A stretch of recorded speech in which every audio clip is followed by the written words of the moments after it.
Nggak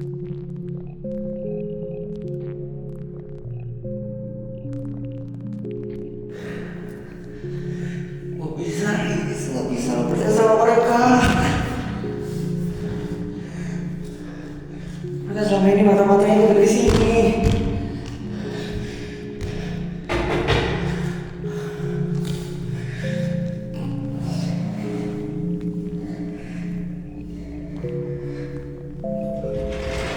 Riz, lu ngomong sama siapa tadi gue denger? Mereka tahu gue, Vin. Hah?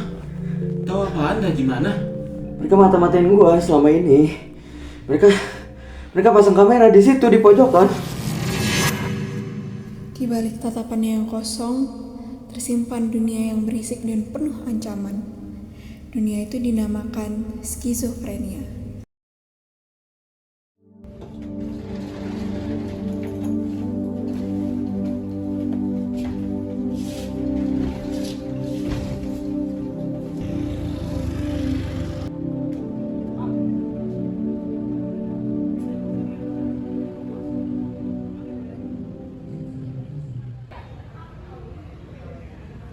Lihat deh. Ada si Aris tuh. Wah iya? Katanya kok nggak salah denger sih si Aris di kosannya sering kesurupan. Ah, sumpah. Dia orangnya jutek banget sih, suka marah-marah lagi. Kurang ibadah kali ya? Iya kali ya, kayaknya mesti diruqyah. Bener lagi. Kasian tuh ntar, anak sama istrinya, gak ada yang ngurus kalau dia gitu terus. Iya lagi, kasian banget sih nanti kalau jadi anak sama istrinya.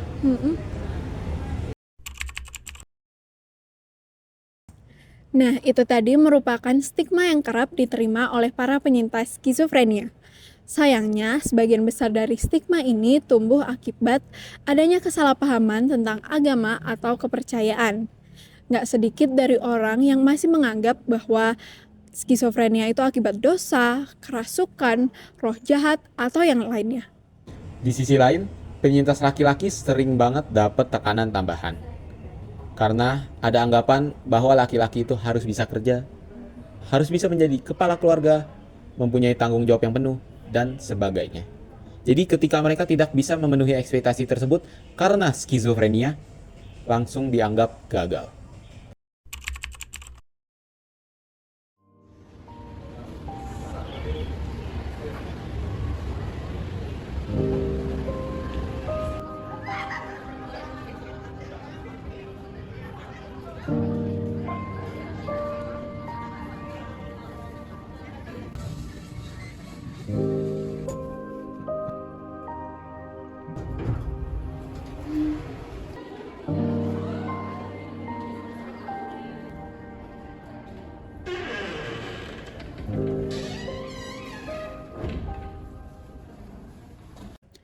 Skizofrenia merupakan salah satu gangguan jiwa yang cukup berat. Gangguan ini bisa mengubah persepsi, kognisi, emosi, dan perilaku seseorang. Gejalanya bisa berbeda-beda untuk tiap orang, dan bisa berubah seiring berjalannya waktu. Tapi yang pasti, dampaknya cukup serius dan berlangsung lama. Untuk mendiagnosis skizofrenia, dokter nggak perlu tes darah atau lab. Semuanya dilihat dari cerita hidup pasien dan hasil pemeriksaan kondisi mentalnya. Biasanya, skizofrenia muncul sebelum seseorang berusia 25 tahun. Gangguan ini bisa dialami oleh siapa saja dari latar belakang sosial apapun. Dan gangguan ini nggak hanya mempengaruhi orang yang mengalaminya, tapi keluarga, orang-orang terdekat, bahkan masyarakat sekitar bisa merasakan dampaknya. Sayangnya, baik orang yang mengalaminya atau keluarganya seringkali merasa kesulitan karena akses perawatan yang belum memadai. Gejala skizofrenia sendiri terbagi menjadi dua, yaitu ada gejala positif dan gejala negatif.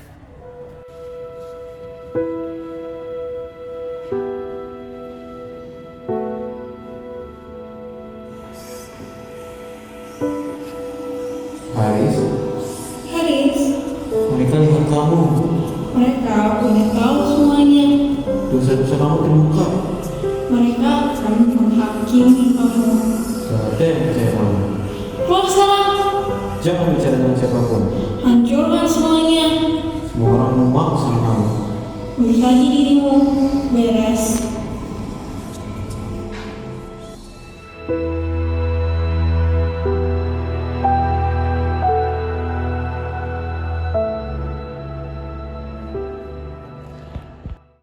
Nah, itu tadi adalah salah satu contoh gejala positif.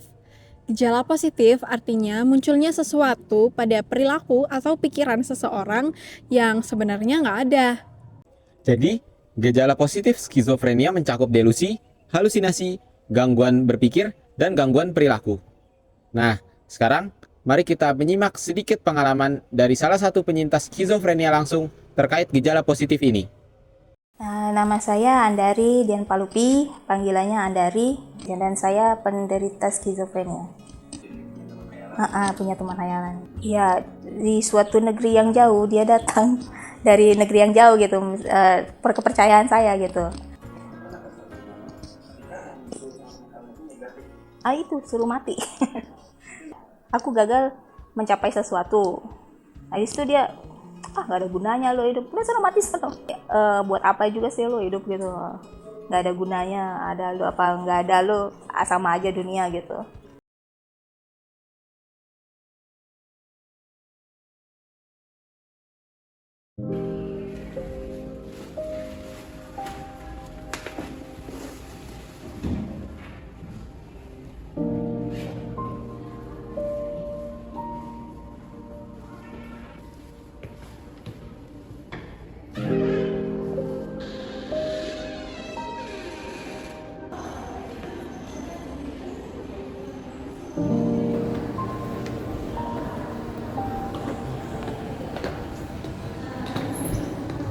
Riz?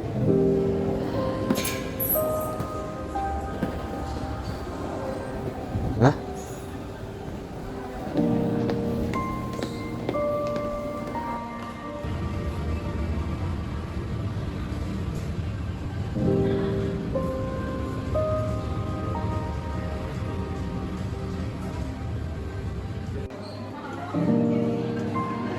Haris? Wah,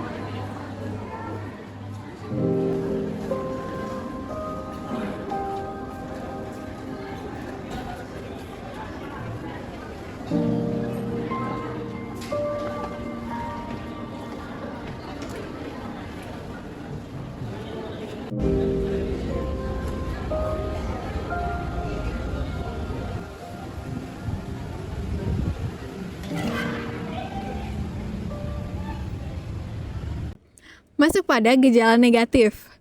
Nah, kalau gejala negatif ini sebenarnya hal-hal yang juga bisa dialami oleh orang biasa. Namun, pada orang dengan skizofrenia rasanya jauh lebih berat. Contohnya, mereka bisa kelihatan datar banget. Kayak nggak ada ekspresi di wajah. Matanya kosong, nada bicara yang monoton, dan jarang gerak pas lagi ngobrol. Kalau kita biasanya nunjukin emosi lewat mimik muka, nada suara, gerakan tangan. Nah, kalau mereka bisa kehilangan itu semua. Jadi kayak nggak ada energi buat ngerespon dunia di sekitarnya. Mereka juga bisa kehilangan motivasi, susah ngerasain senang, dan kayak kelihatan nggak peduli dengan lingkungan sekitar. Padahal ini bukan karena malas ya, emang otaknya aja lagi kehabisan tenaga. Skizofrenia nggak muncul begitu saja. Ada proses panjang yang kadang sering nggak disadari, termasuk oleh penderitanya sendiri.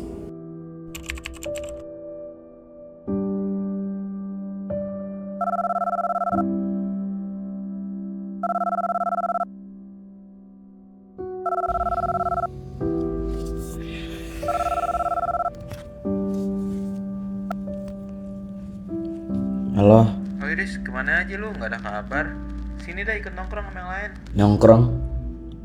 Enggak dulu deh ya, sorry banget, sorry. Lah ayo sini, ramean nih sama anak-anak. Ayo, ikut dah nongkrong.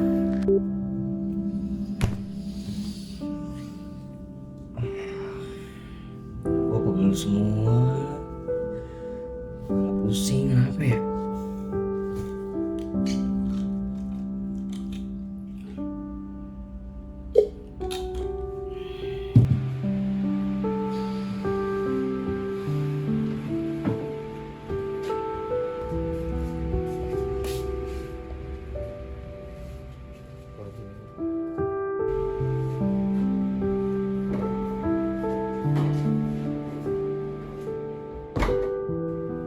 Nah, salah satu yang paling awal banget adalah namanya fase pramorbid.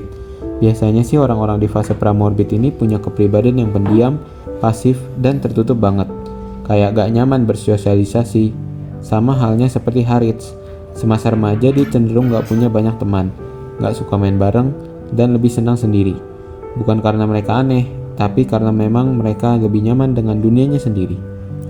Biasanya kita baru sadar ada yang gak beres setelah fase-fase selanjutnya muncul. Jadi fase pramorbid ini sering banget baru dikenali setelah semuanya sudah terjadi, alias dikenali secara retrospektif. Oh iya, kadang mereka juga ngeluh soal keluhan fisik kayak sakit kepala, pegal-pegal, lemas, atau masalah pencernaan. Tapi waktu itu semua masih terasa samar.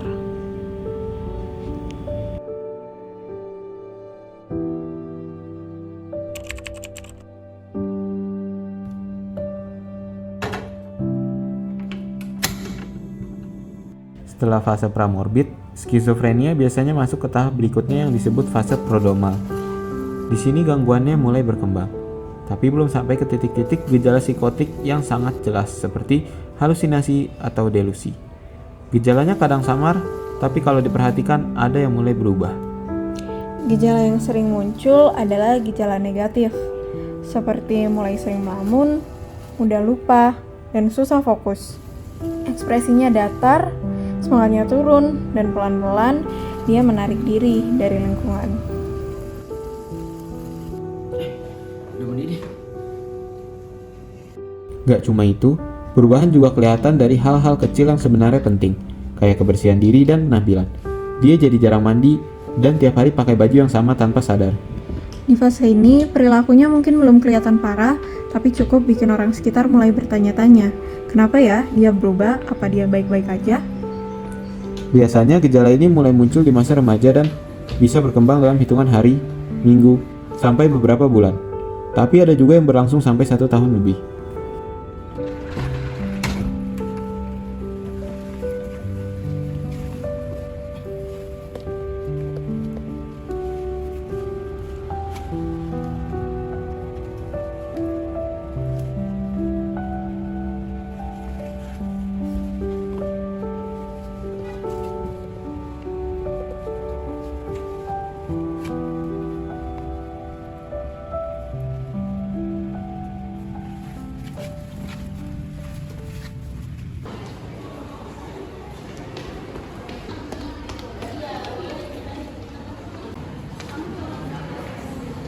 Selanjutnya, fase aktif. Saat semuanya pecah, suara-suara muncul, dunia terasa menyerang. Pada fase ini, gejala positif seperti halusinasi dan waham benar-benar muncul.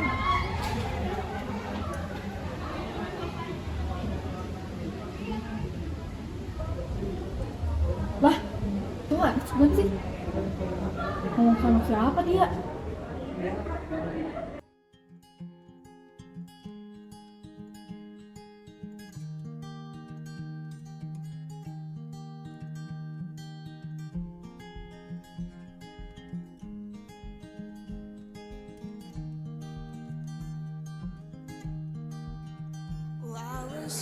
Setelah gejala positif mereda, bukan berarti semuanya langsung baik-baik saja. Masuk di fase residual, memang udah nggak ada suara-suara. Tapi dunia rasanya masih kosong.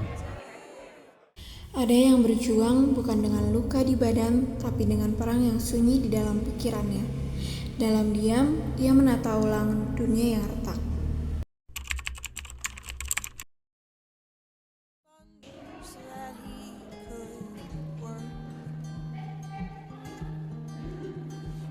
Thirds on you broke the dark, my whole earth shook. I was sleeping in the garden when I saw you.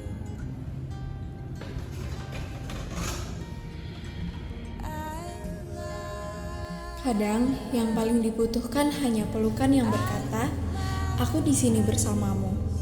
Dalam perjalanan pulih dari skizofrenia, terapi jadi jembatan antara dunia yang kacau di dalam dan dunia yang nyata yang menanti untuk dirangkul kembali.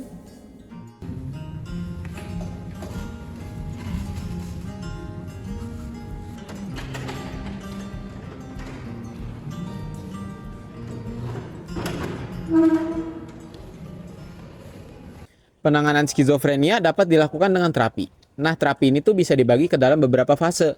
Yang pertama, ada fase akut yang fungsinya untuk meredakan gejala psikotik. Yang kedua, ada fase stabilitas yang fungsinya untuk mencegah gejalanya kambuh lagi. Dan yang ketiga, ada fase pemeliharaan guna menjaga kualitas hidup dan fungsi sosial pasien agar dapat tetap stabil.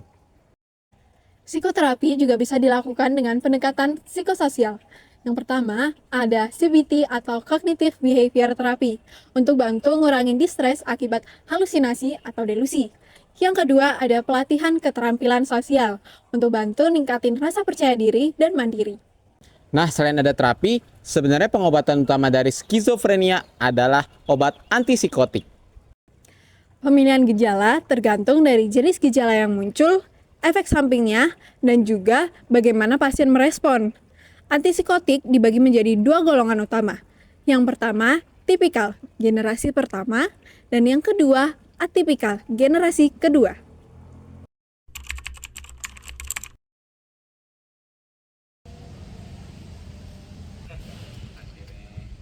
Faktanya, 10-20% penderita skizofrenia bisa pulih total. Kemudian, 30% hidup mandiri meski tetap bergejala. Sisanya butuh pendampingan jangka panjang. Nah, selain itu ada juga kisah inspiratif yang pernah dialamin oleh seorang Bapak Nyoman Sudiasa. Kisahnya apa tuh, Riz? Untuk lengkapnya simak lebih lanjut. Bapak Nyoman Sudiasa ini pernah didiagnosis mengidap skizofrenia. Hingga akhirnya beliau dirawat di rumah sakit jiwa. Sebelum masuk rumah sakit jiwa, beliau sempat punya waham yang dimana beliau ngerasa bahwa dirinya adalah seorang nabi ataupun Tuhan. Lalu apa yang terjadi sekarang? Bapak Nyoman sudah menjadi seorang pelukis. Dan sekarang, beliau mengelola rumah berdaya, yaitu tempat singgah dan juga tempat pemulihan pengidap skizofrenia yang ada di Bali. Bahkan, Bapak Nyoman membentuk sebuah band bersama kedua temannya yang dulunya juga pengidap skizofrenia. Selanjutnya, kita simak pesan dari Bapak Nyoman. Skizofrenia atau gangguan jiwa berat itu bisa diobati dan ada obatnya dan bisa pulih, bisa berkarya, bisa mandiri seperti beberapa warga rumah berdaya. Skizofrenia memang bukan jalan yang mudah, tapi bukan berarti langkah menuju pemulihan itu tak mungkin. Masih ada harapan selalu. Dengan tangan yang menggenggam, telinga yang mau mendengar, dan hati yang memahami, pemulihan bukan cuman harapan, tapi tujuan yang bisa dicapai perlahan. Gak apa-apa kalau hari ini kamu merasa belum utuh. Yang terpenting, kamu tahu bahwa arah pulang itu akan selalu ada. Dan kamu akan tetap berharga, bahkan di saat kamu merasa paling hilang. Nah, perlu diketahui bahwa video ini hanya sebagai video edukasi saja, supaya kalian lebih memahami tentang skizofrenia. Tapi bukan berarti kalian bisa mendiagnosis diri sendiri melalui apa yang kalian tonton. Apabila kamu atau orang di sekitarmu merasa ada yang berbeda, merasa bingung dengan pikiran sendiri, susah fokus, atau merasa mulai menjauh dari dunia luar, jangan simpan sendiri. Segera ceritakan, konsultasikan, dan mencari bantuan profesional serta layanan kesehatan terdekat.